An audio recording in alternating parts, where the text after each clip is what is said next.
Good evening, everyone. Welcome back once again to Vicious Rants. And of course, I'm your host, your YouTuber, signing off and imitated, never duplicated, superstar and Vicious. Let's go over SummerSlam this week. Was in Las Vegas, Nevada. Now, before we get into that, man, I just gotta address this right up at the front door. This has been one hell of a week for wrestling fans in general. You had fucking Raw on Monday, NXT Tuesday, AEW Wednesday, Impact Thursday, provided you have access, which, yeah, that's a whole other discussion for another time.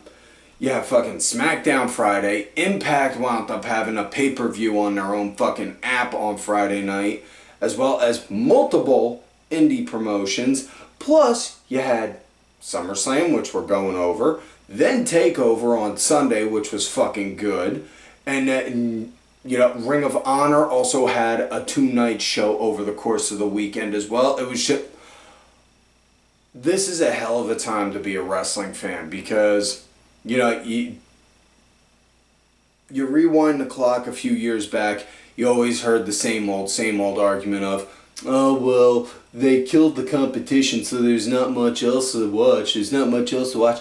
Motherfucker, you want to bet? Especially now with the internet, man. I mean, Christ, if I went on my computer and I sat there and did enough work, I could fucking find a show going on in fucking Tallahassee with 30 people in attendance, seeing Mike the Mechanic going against somebody wanting to try and pretend to be like Kurt Angle. Just, yeah. This is a hell of a time to be a wrestling fan. We're on the verge of having another wrestling boom. You can feel it. There's a groundswell building to it. With that said, let's get into SummerSlam. A lot of people were no on it. A lot of people were super no. A lot of people were super yes. I was kind of, I don't want to say in the middle, but I guess that's basically the best way to put it. I was kind of in the middle. I saw what I liked. I saw what I didn't like. And when I saw what I didn't like, I was like, oh, what the fuck? You know, but I'm also the kind of critic where if it's bad enough, and I mean, honest to goodness, bad enough, I will literally pick up the remote, click, no matter how much of a diehard fan I may be of whatever it is I'm watching, if I have that much interest in it, click. I will turn it off.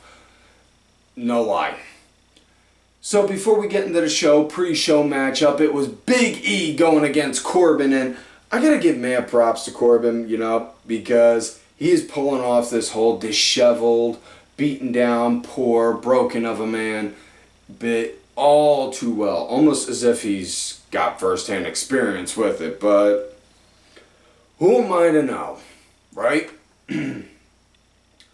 Now, the one thing I did dig the hell out of with this match was on how Corbin, he was fighting like his fucking life was on the line, man. And I'm not talking like it was a life or death kind of fight, but more so like, as in, listen, I need this because I need to get I need a winner's check. I need the winner's purse. I need to be able to get enough money to be able to get a fucking cheeseburger and a fucking Coke from McDonald's, man. I need something. I can't keep living off of like this shitty ass heating up a thing of Chef Boyardee using a car lighter. Again, not that I'm speaking from first-hand experience, but moving forward. It was a decent match. I dug it. Match came to an end. Big E popped the big ending, and then he got his baby back. Big E got his Money in the Bank briefcase. Other big highlight on this match was WWE, they did a contest over on TikTok where, hey, you could win to be a special ring announcer for it. They wound up having this kid go on there.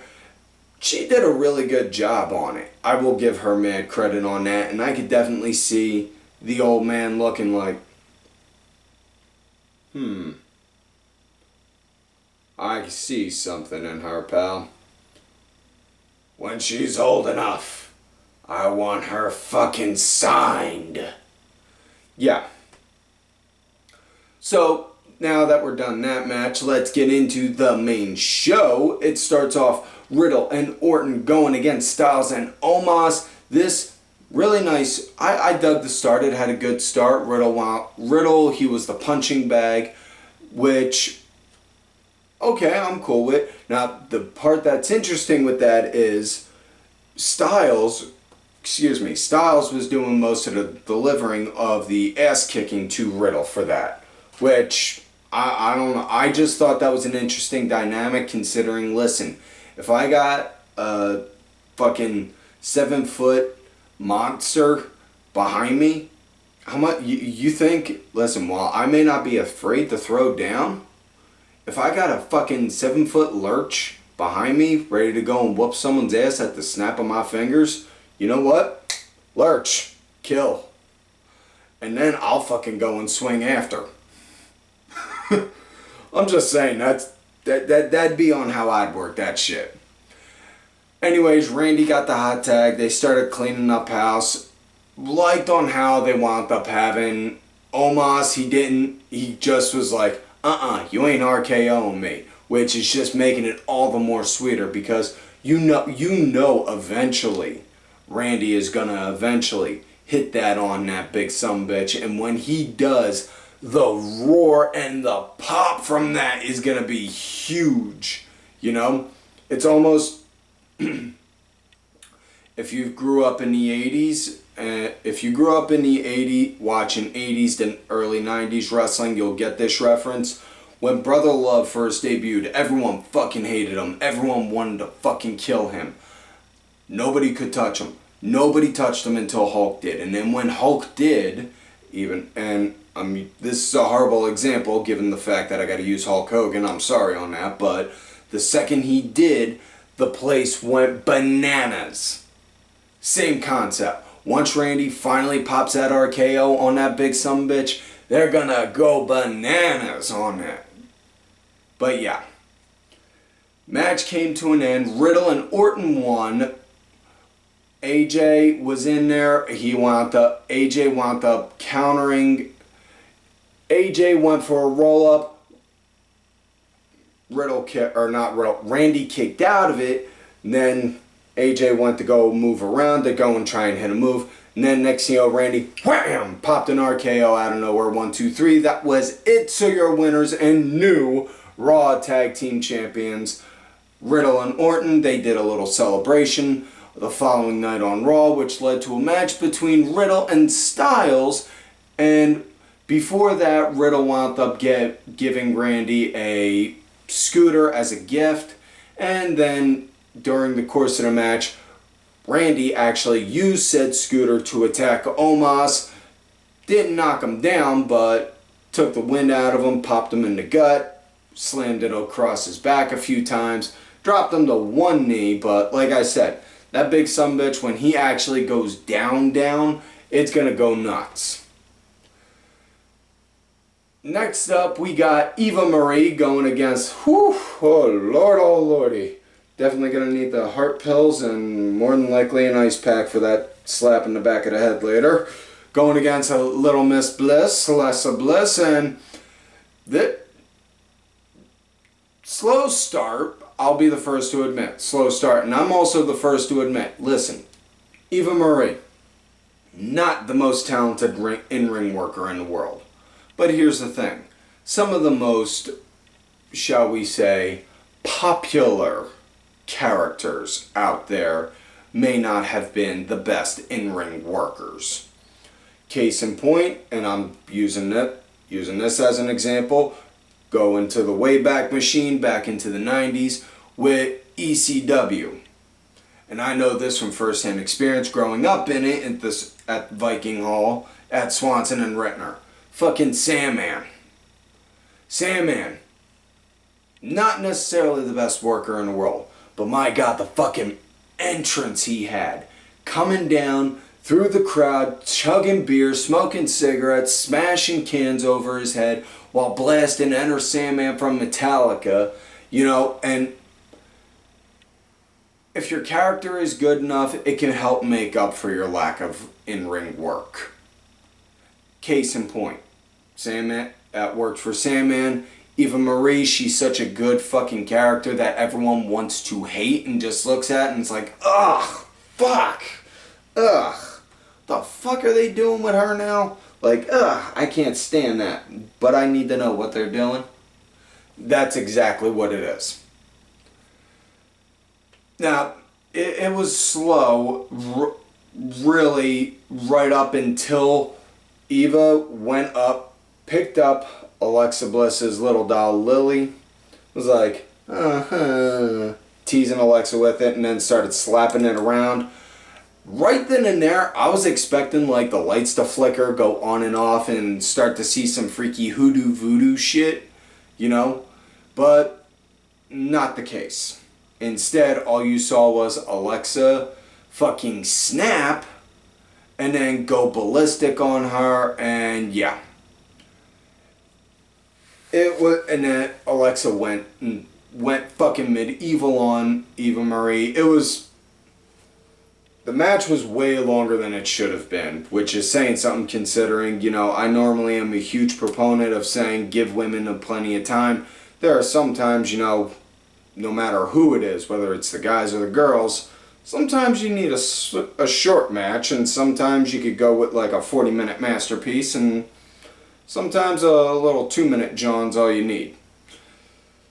Bliss got the win doing the Bliss DT, and yeah, the big story from this though was afterwards, Doudrop picked up the mic while Eva's out on the apron, licking her wounds. Oh, ow, ow. You're a loser, Eva Marie! Taunting, grabbed Eva Marie's robe, and then walked off, all proud of herself because she finally casted her off. And fucking A, cool. My first thought was, she just stole her robe.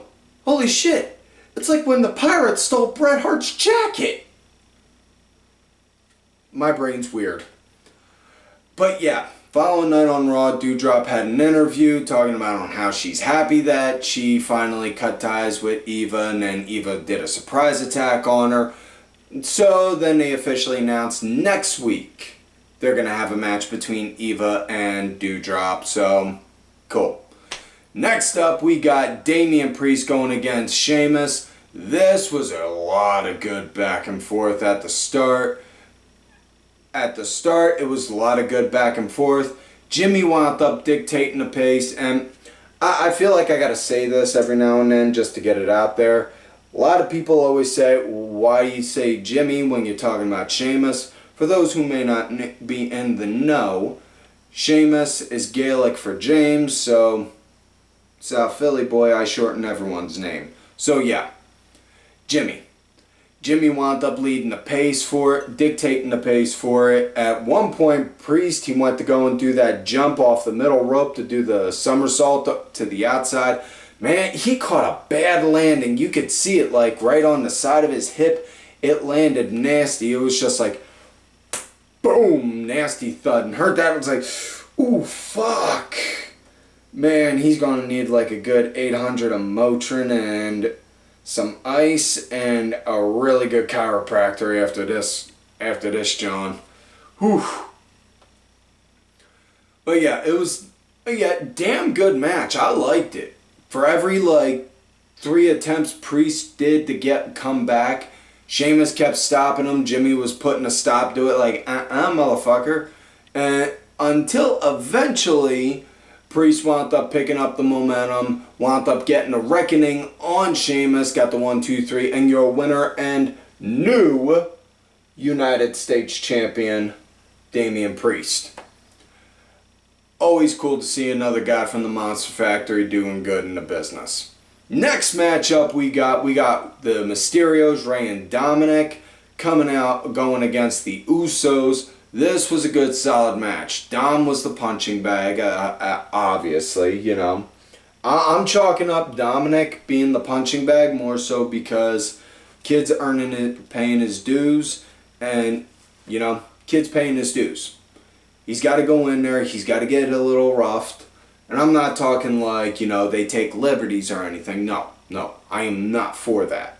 If somebody wants to be an asshole and not work with you, okay, maybe you got to give them the proverbial slap in the back of the head, or maybe sometimes the literal slap in the back of the head to work. But other than that, yeah, I'm not for taking liberties on people in there. Dominik was the punching bag. Ray got the hot tag in. Started doing good. Match came to an end. The Usos actually did the double super kicks from the side. Boom. To Ray. And then Jay wound up doing the Superfly Splash from the top. Got the 1, 2, 3, your winners, and still SmackDown Tag Team Champions, the Usos. Next up, we got Bianca Belair coming out, all set and scheduled to go against Sasha. Now, news broke earlier in the week, and it was stated as a rumor, and I don't like dealing with rumors, and like I always say, you take rumors with a grain of salt. That Sasha, she wasn't going to be able to attend SummerSlam because she wasn't at SmackDown, she wasn't at SummerSlam. There was reports saying she's got COVID, she got hurt. It's literally with wrestling rumors. It's 99.9% of the time they're bullshit. You got to know on how to read between the lines. Best I can say. So Bianca's out. All they hear, Sasha Banks cannot compete. Her face is like, wait, what?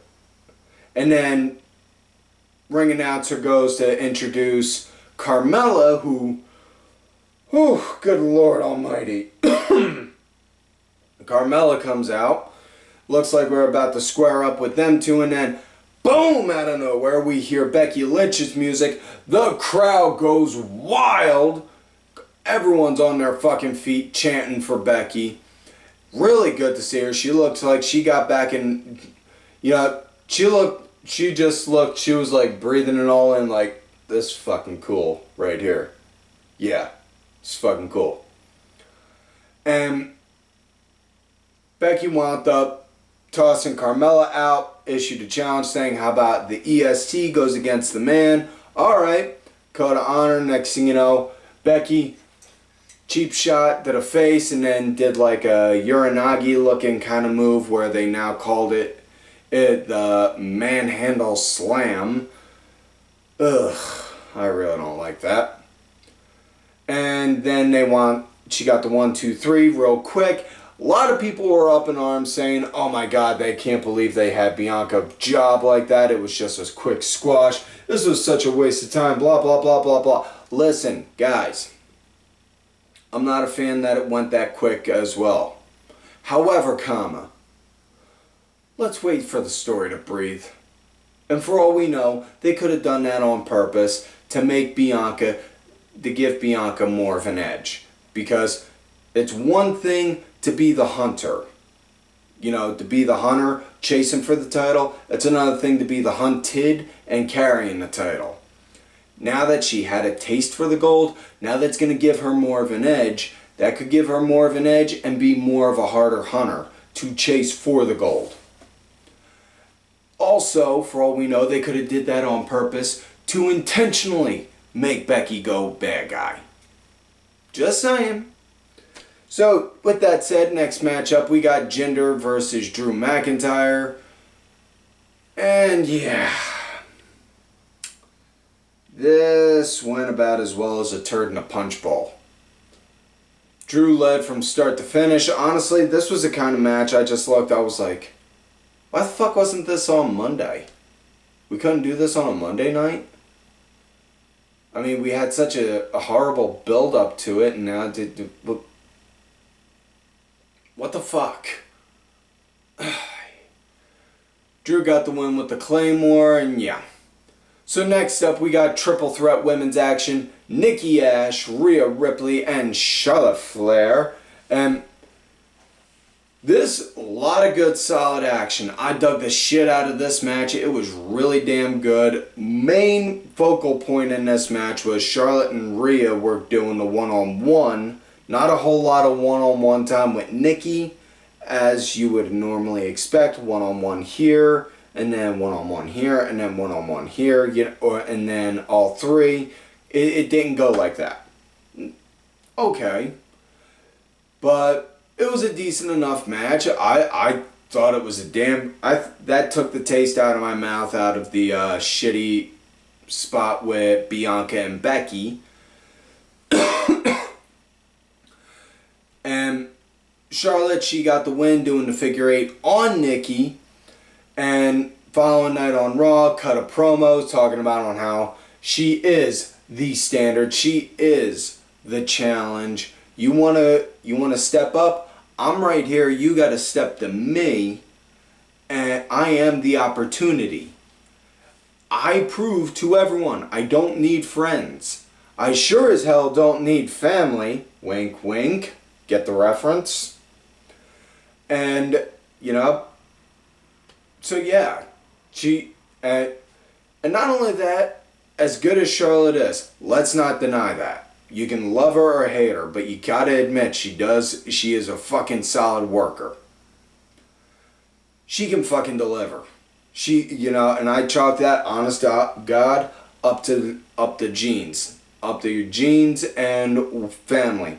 Because when your dad's fucking Ric Flair, you better be able to fucking deliver. But after Charlotte got done that, Alexa Bliss, it just came out and was like, "Hi, Charlotte. Me and Lily just wanted to say hi." So, my guess, Extreme Rules, we're going to get Bliss and Flair. Next up, we got Seth versus Edge, which many have argued this was the match of the night. I can't say one way or another, because honestly, from here and the next two matches that follow were the fucking highlights of the entire show for me. Seth versus Edge, first things first, Edge coming out with a Brood entrance and then just stopping halfway through the walkway, and then you get the "you think you know me," and then you get his normal alter bridge intro coming down. Just fucking good. Now, as far as this match went with Edge and Seth, Seth led at the start, was working on Edge's neck, albeit, yeah, that's a scary thing to see. But man, Edge, man, I fucking loved it. The way he just showed, he was like, motherfucker, you may think you need to put me out the pasture. You know what? If that's the case, I'm gonna make you fucking earn that shot. I'm gonna make you fucking earn that. Edge was digging deep into his arsenal. Doing the execution, doing his old submissions. And I fucking popped when I saw him do the glam slam. I was just like, oh, he took a page out of Auntie Beth's book. And for those who may not get that reference, I swear up and down, Beth Phoenix is the auntie of NXT that every talent, Beth Phoenix is like that auntie we all wish we had that we could go to talk about anything. And I mean anything on. That's why I swear she's the auntie of NXT. Just like, ooh, Edge pulling out Beth's move. Like, damn, hitting the glam slam. I thought that was fucking cool. But man, it was just a really good, solid match, and I fucking loved it. Edge got the win doing the crossface. Yeah. Next up, we got the almighty Bobby Lashley going against Goldberg. And this was honestly very much so what you would expect. Two big hosses fighting. And I noticed this, and I kind of said it in a passing way, kind of jokingly, but it was also the truth. Goldberg walking from the entry ramp all the way to the ring, and it was a long entrance. And it was a long walkway to the ring. Man, he looked fucking gassed walking to that, and all I could think is, and this guy did a fucking interview like 2 weeks ago talking about on how He hasn't done cardio in years because he didn't want to give the and he didn't want people to think he leaned down and is smaller than he was. What the fuck? Bobby Lashley does fucking cardio every damn morning, he says. And you know, given the dude's fighting credentials, I wouldn't put it past him. Just, do. But yeah, either way, as far as this match went, like I said, it was two big hosses going against each other. Fucking good match. Which is saying something because I'm giving credit to a Goldberg match. More so because of the fact that Bobby was leading the pace. He fucking murdered him. It was just non-stop brutal. You know, Goldberg, he threw good shots in there. It wasn't all one-sided. Goldberg had some spots. He did get some 2 counts. You know, that did make me, you know, have a few heart palpitations. But match came to an end via a ref stoppage because Goldberg's knee gave out and he couldn't move. And Lashley's just looking like, the fuck? What? A ref? The ref stoppage because of Goldberg's knee went out on him. And then after that, then Goldberg's kid came in, tried to do a sneak attack onto Bobby. Bobby then, boom, popped a hurt lock, full Nelson on him, ragdolled him. He passed out, and MVP's just looking like, oh, fuck. You just did that to a fucking 15-year-old kid. And, yeah. And Lashley's just looking like, motherfucker had it coming. He stood up to me. Like, okay. Y'all ever hear that old classic song, Big Bad Leroy Brown? Well, I'm pretty sure that song's referring to Bobby Lashley. So now that we're done that, let's get to the main event of the night.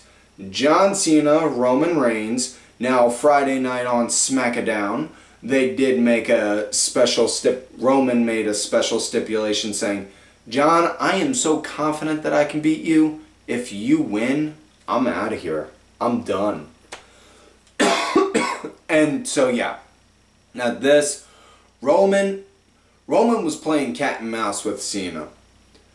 Roman was playing cat and mouse with him going through the match. There were times where you looked and you were like, you could fucking end it. Just end it, dude. And it was, Cena and, how best to nicely put this?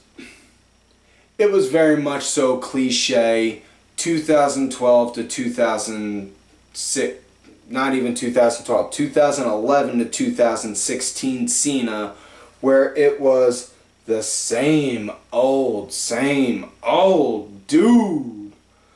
And, you know, and again, I say this, and I've said this ad nauseum. It's funny on how now it's like everything is on the other foot. When The Rock was coming back and doing a part-time bit, Cena chastised him, talking about, you know, you're saying this is home, it's always going to be home, but next week, you know what you're going to do? You're going to be going off to Hollywood. You're going to be making movies. You're going to be doing TV shows. Whereas for me, I'm going to be in this ring tonight, tomorrow, next week, and the week after that. And now, look where we're at. Fast forward to about 10 years later. Where are we? John, you should really watch what you say because shit comes back to you. This is a fucking good match. This match damn near gave me a heart attack more than the fucking Bobby Lashley one, man. There's no doubt on that. It was just, what the fuck? Because there were a couple times where I swore that ref counted 3, but it was only 2, and scary.